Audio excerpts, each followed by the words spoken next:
Exactly నేను చూడలేదు, skip చేసా. ఇట్లా స్కిప్ చేసి క్వశ్చన్లు ఎట్లా వచ్చినాయి నీకు? క్వశ్చన్లు ఎట్లా వచ్చినాయి అంటే స్కిప్ చేసినప్పుడు నీకు ఇన్స్టాగ్రామ్ లో వాటిలో వీడియో చూసినప్పుడు మనం ఈ వీడియో మొత్తం అన్ని చూసి క్వశ్చన్లు అడుగుతుంది. వాళ్ళు చూస్తానే అంటే ఇటువంటి లేడీస్ కూడా మన వీడియోలకి ఫ్యాన్స్ ఉన్నారు అంటే ఇక మీరు ఇలాగే ఉంటారా? అవు మరి ఇలాగే నువ్వు నా వీడియోలు చూసి నువ్వు నాకు క్వశ్చన్లు ప్రిపేర్ చేసుకున్నావు అంటే వీడియోలు చూసి క్వశ్చన్లు ప్రిపేర్ చేసుకోవడం కాదు.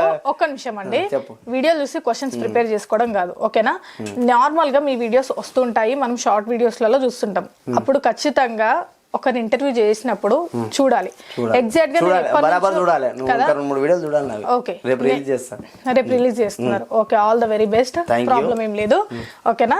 సో నేను ఇంటర్వ్యూ మిమ్మల్ని చేస్తున్నప్పుడు నేను ఖచ్చితంగా మీ వీడియోస్ చూడాలి కాబట్టి నేను ఇంటర్వ్యూస్ మొత్తం కూడా నేను మీరు చూడలేదు, ఓకేనా? ఎగ్జాక్ట్ గా ఏమైతే షార్ట్ వీడియోస్ అని నేను మెన్షన్ చేస్తున్నానండి, షార్ట్ వీడియోస్ మీరు పెట్టారు, ఓకేనా? ఆ షార్ట్ వీడియోస్ మాత్రమే నేను చూసి మిమ్మల్ని క్వశ్చన్ చేస్తున్నాను. మొత్తం ఇంటర్వ్యూ మొత్తం చూడాలంటే ఆ ఇంటర్వ్యూ మొత్తం నేను చూడలేదు. నా షార్ట్ వీడియోలు చూపి యూట్యూబ్ లో ఏ రోజు గలీజ్ వీడియోలు ఉన్నాయి, షార్ట్ వీడియోలలో ఏముండవు. నేను ఎగ్జాంపుల్ ఆ భవాని గురించే చెప్పిన, ఒక్కటన్నా చూపి ఒక్కటన్నా ప్రోమోలో యూట్యూబ్ లో చూడు.